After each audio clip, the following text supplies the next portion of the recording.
इसे वापस होना चाहिए। अरे मैंने कह दिया, बैठिए ना, हो गया बात। एक बिरादरी के साथ अपमान है, बैठिए, मैंने बोल दिया। किसी बिरादरी का अपमान नहीं करता। जो मुझसे कहा वो मैंने कहा।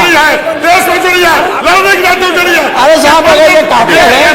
कह रहे हैं बहुत दिन से मंत्री हैं और आरक्षण के लिए गए थे आपके यहाँ। बाबा मुख्यमंत्री जी को कितना दौड़ाओगे? ये बेचारे दौड़ते दौड़ते वहां चले गए, आरक्षण वहां भी नहीं मिला। इनके बेटे के लिए मैं 1 महीना गोरखपुर में रहा, गांव गांव घूमा।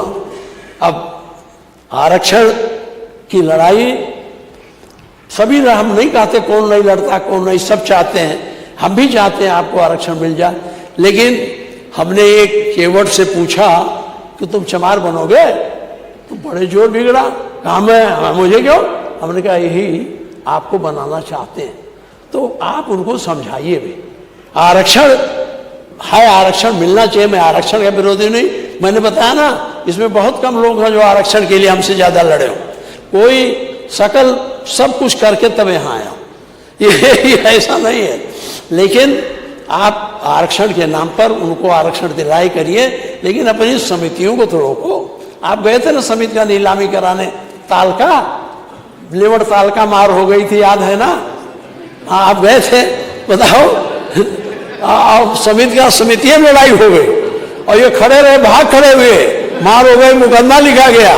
वो मुकदमा लिखा तो वो आया हमारे बाद प्रधान कि दादा हमारा मुकदमा वापस करा दो, इनके चक्कर में पड़ गए।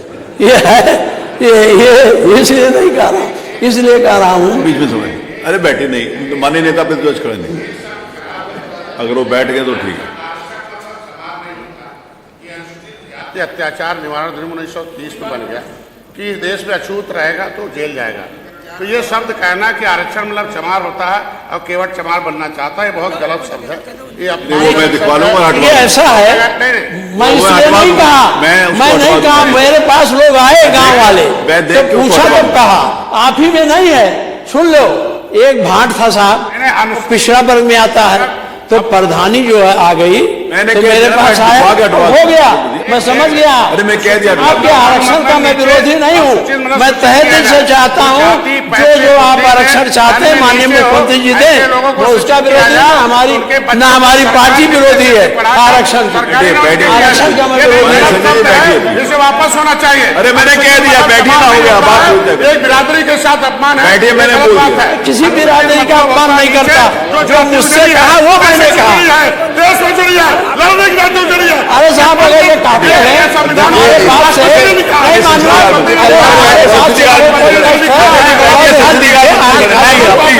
मानना, आपको इजाजत नहीं है। हम अपने खाते में निकाल दीजिए, हम आपस में आप लोग नहीं करेंगे बेटे। जो बात से इनको कष्ट हुआ निकाल दीजिए, हम खुद आपसे। मैंने बोला, मैंने करवा दूंगा, ये नहीं है।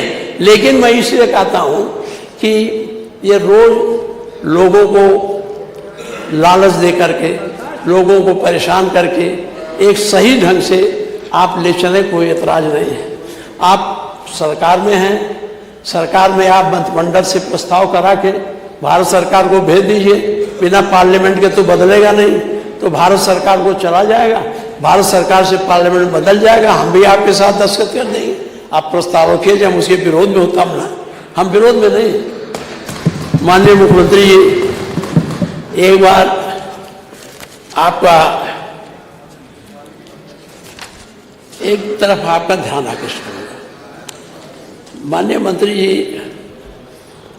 नरेगा जो है, इसमें भ्रष्टाचार का सबसे बड़ा आधार है और नरेगा के माध्यम से जो लूट हो रही है, मैंने पहले भी कहा था आपसे कि 40% इसमें कमीशन लिया जाता है नीचे से ऊपर तक। और दूर छोड़िए, हम लोगों के विधायकों का जो आपने, हम तो वापस कर रहे थे, तब सब लोग न कहना, उसमें भी कमीशनबाजी चलती है। और सीडीओ ऑफिस से लेकर निचले स्तर तक धीरे धीरे कमीशन हुए। सभी विधायक जानते होंगे, अपने जिले में जाते होंगे, सीडीओ के पूछ ले, विधायक निधि में कमीशन लेता कि नहीं। वो इंजीनियर जो एस्टीमेट बनाता वो लेता, इसके बाद सीडीओ ऑफिस में जाता, तो इसको आप जितना हमको देते हैं तो 5 करोड़ देते हैं और 80 करोड़ 90 लाख वो ले लेते हैं जीएसटी 1895 बचता है 4 करोड़ 10 लाख। तो उसमें एक कमीशन चला जाता है। तो जितनी गुणवत्तापूर्ण सड़क होनी चाहिए नहीं होती। आपको हम नहीं कहते कि आप पैसा नहीं दे रहे हैं। हम विधायकों को आपने दिया, हम इसकी शिकायत नहीं है, लेकिन इसी गुणवत्ता पर इन अधिकारियों पर आपका दबाव होना चाहिए कि ये गुणवत्ता परक सड़कें। जब कुल कमीशन चला जाएगा तो काम कहाँ से होगा? काम नहीं होगा। व्यवहारिक बात मैं कह रहा हूँ, नीतिगत बात आएगा तो बजट आएगा तो उसमें बोलूँगा। मैं फिर आपसे एक बात कहना चाहता हूँ। एक हमने एक प्रधान जी थे, देखिए कैसे राजनीति भ्रष्टाचार में लिप्त हो जाते। हमारे यहाँ एक प्रधान जी थे, मैंने उनकी जनकौरा गांव में बराक, वो 3 आदमी रखते थे, 4 पंडित जी थे और मुसलमान गांव था, सबको डरवाते थे और 100 आदमी लिखते थे। कुल आदमी मेरे पास आए दरखास्त लेके। तो हमने कहा भाई कलेक्टर साहब से कहा दो। कलेक्टर साहब के पास कुल गए। तो आप जानते हैं हमारे यहाँ तो पृथ्वी मंडल पर घूमने वाले नेता हैं, आपको सब पता, बताने की जरूरत नहीं है। ये लोग गए, कोई जांचें नहीं होने दिए। अब जो दोबारा जब फिर आए तो मैंने यहाँ सचिवालय में कहा ग्राम विकास के, तो इन्होंने एक कमेटी बना दी। एक कमेटी, एक अधिकारी बलरामपुर का, एक अधिकारी गोंडा का, और सब गए जांचिए। पूरा काम तो जांच नहीं किया, थक गए गर्मी में। 32 जांच किया और 26 करोड़ रुपए का उसमें निकला कि इतना खर्चा नहीं हुआ। कलेक्टर हमारे सख्त थे, नोटिस गई, उन्होंने मुकदमा लिखा दिया। मुकदमा लिखा दिया, रिकवरी भेजा। अब वो गए हाई कोर्ट, डबल बेंच ने उनका कुछ नहीं सुना, सब खारिज कर दिया। अब इधर से आपके शासन से देखिए, शासन कैसे इसको बढ़ावा दे रहा है, इसलिए आपके नॉलेज में लाना। शासन से चला गया, अब इसकी दोबारा जांच। अब इसकी जांच जो जांच करके आए हैं, हमारे कहने में अधिकारी को भी नहीं जानता कौन अधिकारी जांच करने गया। अब इसकी दोबारा जांच होगी और सारे चार्जशीट रोक दी, सारे काम रोक दिए और कहा प्रधान जी बहाल हो गए। प्रधान जी जब बहाल हो गए तो मेरे पास संदेश भेजे कि मैं बहाल हो गया। तुमने कहा भैया करो काम, चुनाव में हार जाओगे, अगर इसमें हम नहीं फेस पाएंगे तो उसमें चले। तो ये इस स्तर की बात होती है, तो इसको आपको देखना चाहिए। आप मुख्यमंत्री हैं, सचिव आप ही अधीन है, क्यों ऐसा होता है कि एक बार हाईकोर्ट ने रिजेक्ट कर दिया, डबल बेंच ने रिजेक्ट कर दिया और सब कुछ हो गया। चार्जशीट जा रही, चार्जशीट रोकवा दिया, चार्जशीट नहीं जाएगी, ये नहीं जाएगी ग्राम विकास से। इस पर मैं आपका ध्यान आकृष्ट करना चाहता हूँ। अब आज कई मिनट हुआ अभी है? अरे है नहीं, हमको जाना है। हाँ? क्या? अरे प्रधान जी किशोरी देवी में पंडित है वो।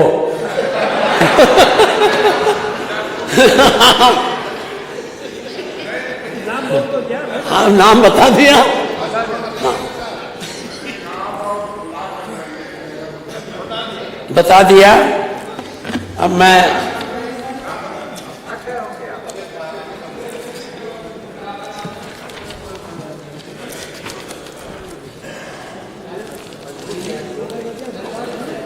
मुख्यमंत्री जी ये आंकड़ा बतावें। आप अभी बता रहे थे सीआरबी वाला है हमारे पास, वो तो आपके पास होगा, सीआरबी दे दें आपको। हाँ ठीक है, नहीं दोहराएंगे, नहीं दोहराएंगे, वो तो आप जानते हैं।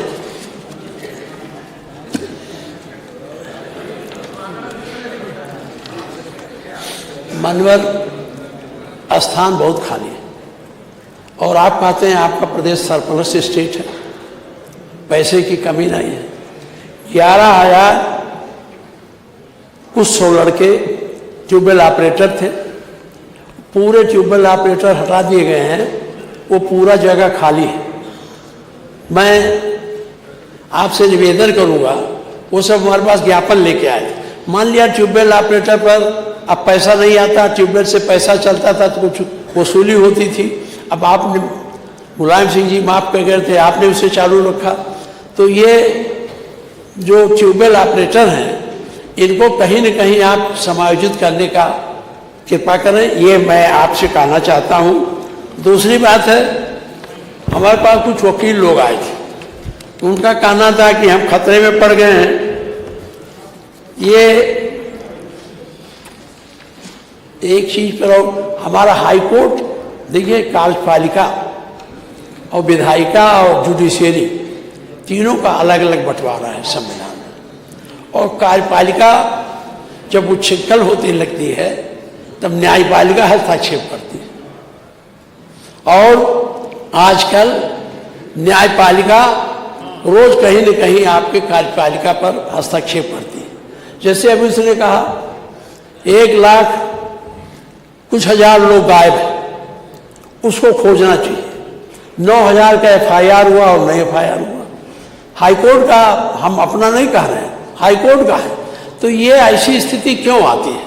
कार्यपालिका महत्वपूर्ण है और कार्यपालिका के काम में, कार्यपालिका विधायिका के काम में और विधायिका का न्यायपालिका के काम में हस्तक्षेप करे तो जो संवैधानिक व्यवस्था है वो कमजोर हो जाएगी। इसलिए संवैधानिक व्यवस्था को चलाने के लिए हमको और आपको इस पर सोचना चाहिए कि कार्यपालिका अपने दायरे में रहे, कार्यपालिका आगे न जाए। जैसे उन्होंने कह दिया, हाई कोर्ट ने, सुप्रीम कोर्ट ने कहा कि आप इनकाउंटर नहीं कर सकते, आप इनकाउंटर करते चले जा रहे हैं। ये कौन इनकाउंटर है कि पकड़ के पैर में गोली मार दीजिए? काउंटर तो ये सामने सामने गोली चले, एक सिपाही भी मरे तो सिपाही को चोट नहीं लगती, खरोच नहीं आता, जिसको मारते हैं वो मर जाता है और सिपाही बिल्कुल। तो ये इनकाउंटर नहीं। मुख्यमंत्री जी, आप इनकाउंटर का ऐसा नजीर बना जाइए कि ये सब नजीर खत्म हो जाए, नहीं आने वाला दिन बहुत खतरनाक हो जाए। ऐसे जब पार्टी बन जाएगा लीग तो कोई आएगा इसी तरह से करेगा। लेकिन ये जो इनकाउंटर की प्रक्रिया है इसको कम, आपको किसी को जीने का अधिकार छीनने का हक नहीं कार्यपालिका को। अब आप इनकाउंटर कराइए, उनको क्यों, क्या कारण है कि आपको इनकाउंटर करना पड़े? कारण यह है कि आपकी पैरवी कोर्ट में, न्यायालय में कमजोर है। आपने जिन वकीलों को रखा है वो कहीं न कहीं किसी से संबंधित हैं, उनको जितनी मजबूती से पैरवी करनी चाहिए कोर्ट में, उतनी पैरवी से मजबूती से पैरवी नहीं करते। अगर ये पैरवी ठीक हो जाए तो उनको फांसी हो सकती है, आपको इनकाउंटर करने की जरूरत नहीं रहेगी। इसलिए आप अपनी इस न्याय व्यवस्था में जो आपका विभाग है इस पर हाथ दखल दे और उनको कहे।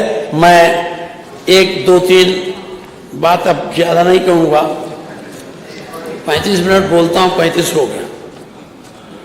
इसमें तबीयत ठीक 5 करोड़ 6 करोड़ मैं खत्म कर दे रहा हूँ मंत्री। मैं कोई भाषण नहीं कर रहा हूँ, मैं मुख्यमंत्री जी के सामने व्यवहारिक बात रखता हूँ। जो इतने विधायक हैं सभी इस बात को जानते हैं। अब ना बोल रहे तो अलग बात है, मैं सब व्यवहार वैसा नहीं कर रहा हूँ कोई ये आंकड़ा उकड़ा देगा। आपने कहा है कि 5-6 करोड़ ज़्यादा लोगों को आपने गरीबी रेखा से ऊपर उठा, इसमें है भाषण में। तो मैं ये जानना चाहता हूँ, जब गरीबी रेखा से वापस आ गए, वो आप ऊपर चले गए, तो जो इन्हें सुविधाएं मिलती थी मिलेंगी, खत्म हो जाए? जैसे ये है कि अन्न मिलता था 5 किलो, तो 5 किलो उनका चला जाएगा कि नहीं चला जाएगा? सिलेंडर पाते थे फ्री साल में 2, वो मिलेगा उन्हें कि नहीं मिलेगा? इस पर एक स्पष्ट आपने इसमें नहीं किया है। ये किया कि 6 करोड़ लोगों को मैंने गरीबी से ऊपर उठाया। अगर 6 करोड़ गरीबी से ऊपर उठे तो इनके जो मूलभूत अधिकार थे, अभी देख पा रहे थे, उससे वंचित हो जा रहे हैं। तो नया और क्या होगा? मैं अब बंद करता हूँ। नियम 56 वाला नीचे दिया था ना इन्होंने, नियम 56। एक आया है हमारे पास वो कि इसमें जो है प्रयागराज में आयोग, चयन आयोग है, वो UPTGT कला विषय की योग्यता में बिना किसी पूर्व निर्धारित सूचना के अचानक प्राविधिक कला को बाहर कर दिया। जो प्राविधिक कला की योग्यता शिक्षा सेवन आयोग की स्थापना के समय चली आ रही, उसको खत्म कर दिया। तो ये लोग वंचित हो जा रहे हैं। इस पर आप विचार कर लें, जो आप कर सकें करें। ये मेरे पास आया है, ये नियम 56 क्या ये बता देना, ये, हाँ, ये वाराणसी अब आप तो विकास कर रहे हैं, लेकिन एक तरफ विकास होता दूसरी तरफ विनाश होता। जब सड़क बनती है तो कहीं न कहीं गड्ढा होता है। तो ये बनारस से आया है, काशी विद्यापीठ का पलना देहात में 548 जुज भाग पर गुद्दर व अलवत पुत्रगढ़ मोहन मोतीलाल मुन्नालाल सूरज कुमार राय अपनी कच्ची बकरी झोपड़ी आदि पर आवास बनाकर रहते थे, उसको गिरा दिया गया। हमारे विधायक जी ने 56 में दिया था, नहीं बोल पाए तो उसको दिए। एक चीज और कहेंगे, कह करके खत्म करेंगे हमको। माननीय मुख्यमंत्री जी, आप सारे लोग सनातन की बात करते हैं और सनातन विश्व बंधुत्व की बात करता है, सनातन नफरत की बात नहीं करता। हमारे शंकराचार्य जी आए, क्या हुआ मैं उस पर ज़्यादा टिप्पणी नहीं करूँगा। मैं गया था, उन्होंने कहा हमारे बच्चों को आपके अधिकारियों ने सर पकड़ के पटका पीठ पे लाद करके दबाया। आप जानते हो शंकराचार्य, आप तो सनातन धर्म की बात करते हैं, सनातन धर्म के महत्वपूर्ण व्यक्ति हैं, महत्वपूर्ण दर्जा पर। तो इस तरह के कार्यों को आपको ध्यान देना चाहिए। और शंकराचार्य की नाराज़गी, अब वो नाराज़गी कैसे है, हमसे ज़्यादा बात नहीं हुई, लेकिन यह सही है कि वो अपने को अपमानित महसूस किए। तो इस तरह का सनातन धर्म में नहीं होना चाहिए। सनातन का क्या है, व्यस्तदेव उदार चरिता नाम तो वसुदेव कुटुंबकम, और आपका शुरुआत है नफरत, तो फर्क पड़ता है ना। इसलिए इसको आपको देना चाहिए जाना। अगर आप सनातनी हैं तो सनातन धर्म के जो मूल्य हैं उसके अनुरूप इस प्रदेश को चलाने की भी कोशिश करिए। हमें नहीं कहते, सनातन धर्म कहता है, क्या कहता है, सभी सुखी रहें, सभी प्रसन्न रहें, किसी में भेद नहीं करता है। लेकिन अगर सरकार पर बैठे लोग इस तरह के भेद पैदा करते हैं तो सनातन है नहीं। सनातन असली वही है कि जो सबको साथ लेके चले, जैसे मैंने कहा उदार चरिता नाम तो वसुदेव कुटुंबकम, वो है।